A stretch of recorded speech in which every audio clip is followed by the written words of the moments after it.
What's up, everybody? I want to talk to you guys about the Royal Rumble, and overall, I gotta admit, it was a pretty fun pay-per-view to watch. Overall, even though it did have its flaws, I will get to that in a minute. But let me go down match by match. Now, I didn't watch the pre-show.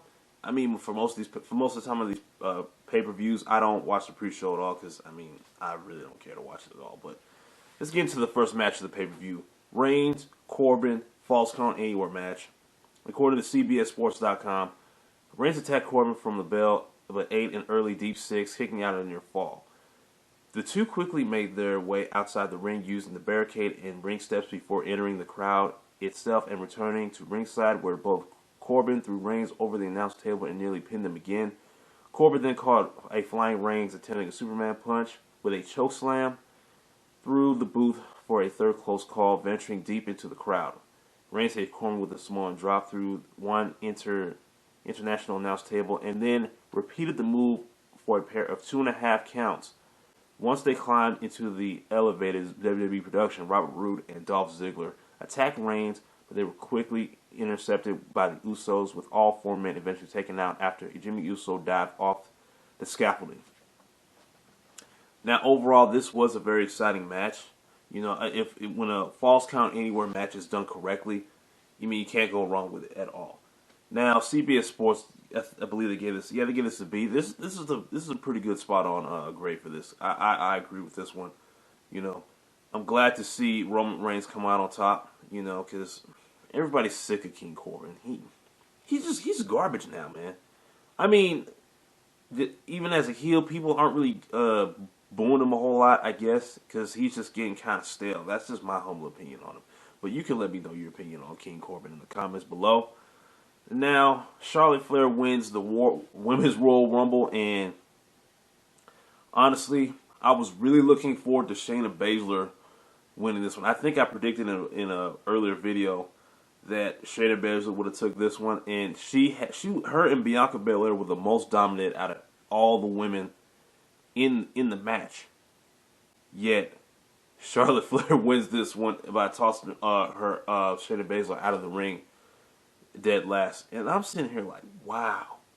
But I kind of see why they want to do it, because I guess they want Asuka to right some wrongs from the past or whatever. But I would have much rather loved for Shayna Baszler to win this one, because she would have had an amazing pop from the crowd, her coming from NXT and then winning the Royal Rumble. Oh my goodness, that would have been insane. But can't always have it the way you want it. It is what it is. Oh yeah, she entered at she did enter at number 30. We had a few, blasts from the past. We had Mighty Molly enter at number 3. Bianca Belair entered second. Bliss was number 1. We had Candice LeRae, Mia Yim. Oh yeah, Mia Yim. I wish she would have stayed in the match longer, but it is what it is. Oh yeah, the return of Naomi. That was dope. It was good to see her again. Zelina Vega, Tegan Knox, and Dakota Kai. I think Dakota Kai, this was her first Royal Rumble this year. That was dope. But anyways, next match, SmackDown Women's Championship, Lacey Evans versus Bayley. And I don't really want to talk about that match. I didn't watch much of it, and from what I've heard, it wasn't that good. I watched some highlights of it. I was like, well, whatever. Moving on. Well, CBS gave this a D+. It is what it is.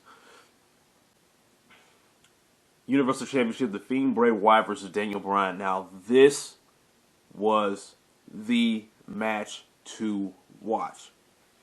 Hands down. This was the match to watch. No red lights. I'm glad they got rid of that. I'm glad they got rid of those red lights, because that was just terrible. The red lights, it just wasn't cutting it. No one ever saw the point of the red lights, man. It just, no. Now, CBS Sports gave this an A, and it well deserved it. I mean, there's not much I can really say, but this was just an amazing match to watch. I mean, seeing Daniel Bryan, I wish he would have won the match, honestly, but they're really trying to paint the Fiend as this unstoppable force, and it is working. It is working. That was an amazing match. If you haven't watched it, go watch it. I promise you love it. Raw Women's Championship, Becky Lynch versus Asuka. Becky Lynch defeats Asuka via submission. This was better than the SmackDown Women's match. This was a cool little match. Now at the end where Asuka goes for the green mist and misses, that was where, it made a turn for the worse if you're Asuka. If she had nailed that green mist, she would have won that match and it would have been Asuka 2 belts all day, but Becky retains, but I think she's going to keep that title to WrestleMania. She may drop it then. We can only wait and see. Now we have the Men's Royal Rumble to end the pay-per-view with Drew McIntyre coming out on top. And I got to say, it's about time this happened because he has paid his dues. He's put in the work since he came back from his injury after being called up from NXT when he lost the NXT Championship due to injury to Andrade at the time. This man deserved that win, hands down. You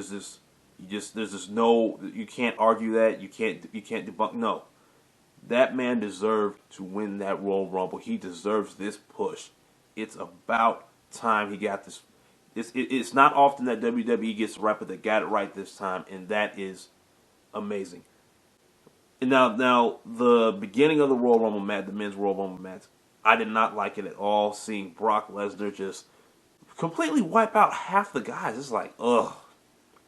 But when Drew McIntyre came in and, Ricochet gave him a low blow, Claymore kicked him right out of the ring, that was the most amazing thing I've ever seen. I'm not going to lie to you. And the pop from the crowd made it even better because they were glad to see Brock Lesnar gone. No one really wanted Brock in the Royal Rumble to begin with. I personally didn't. I never saw the point of him unless he was defending that WWE Championship, which he wasn't, obviously. I don't think Vince is going to do that. He doesn't want to make Brock Lesnar unhappy. You know how Vince McMahon can be. He's because Brock is making stupid money off of every single appearance. He's making like $600,000 plus per appearance. But hey, him and Sable will never have to worry about anything. All he has to do is show up, and boom, he's paid. But anyways, back to Drew McIntyre. He deserved to win that Royal Rumble match and eliminating Roman Reigns. Oh, you better believe the crowd pop was insane for him to eliminate Roman Reigns and to be the last 2 men. Oh yeah, and Edge's surprise. Before I forget, Edge's surprise cameo in this Royal Rumble was dope. Everybody was happy to see him back, including myself. I was a huge fan of him and Christian back in the early 2000s. When they were like 7-time tag team champions, and then they separated and went on their separate ways. And Edge went on to have a better career, becoming world champion. And then Christian did become world champion too, but it didn't have as much impact as Edge had it. But that's a whole nother video. Anyways, that's all I have to say for the Royal Rumble. This is one of my favorite pay-per-views of all year, next to WrestleMania. But yeah, I really enjoyed this one. This was a great Royal Rumble. But what do you guys think? Let me know in the comment section below. I really appreciate it. Make sure you like, share, and subscribe. I'm Bluff City Nerd. I'll see you guys later.